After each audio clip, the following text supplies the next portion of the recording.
বন্ধুরা, মহাকাশ নিয়ে আমাদের কৌতূহলের শেষ নেই। কখনো সুনিতা উইলিয়ামসদের চমক, কখনো ইসরোর সাফল্য। এবার চীনকে টক্কর দিতে প্রস্তুত ইসরো। ভারতীয় মহাকাশ গবেষণা সংস্থা ইসরোর আগামী দিনের মিশন চন্দ্রযান ও গগনযান। তার আগে PSLV-C60 রকেটটির সফল উৎক্ষেপণ নিয়ে কি বলেছেন ইসরোর চেয়ারম্যান এস সোমনাথ, শুনুন। I'm really happy to announce the successful accomplishment of the launch of PSLV-C60 for the SpaceX mission. The rocket has placed the satellites in the right orbit, which is 475 kilometer circular orbit. নতুন প্রকল্পের ঘোষণা করেছেন কেন্দ্রীয় বিজ্ঞান ও প্রযুক্তি মন্ত্রী জিতেন্দ্র সিং।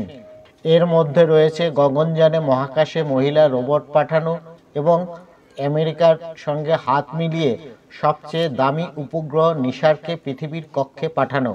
জানুয়ারি মাসে Sriharikota Satish Dhawan space centre থেকে NVS-2 নামক একটি GSLV রকেট উৎক্ষেপণ করবে ইসরো। এটি হবে ইসরোর 100তম উৎক্ষেপণ।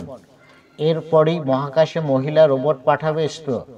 মহাকাশচারীদের নিরাপত্তার দিকটি খতিয়ে দেখার জন্যই রোবটটিকে পাঠানো হবে। মার্চে উৎক্ষেপণ করা হবে আরও একটি উপগ্রহ।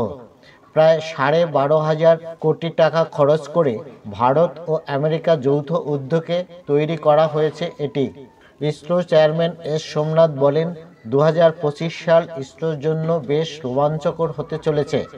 আমরা 4টি GSLV, 3টি PSLV এবং একটি SSLV রকেট উৎক্ষেপণ করব নতুন বছরে। 2024 সালের 31শে ডিসেম্বর রাতে 99তম উৎক্ষেপণ করে ইসরো।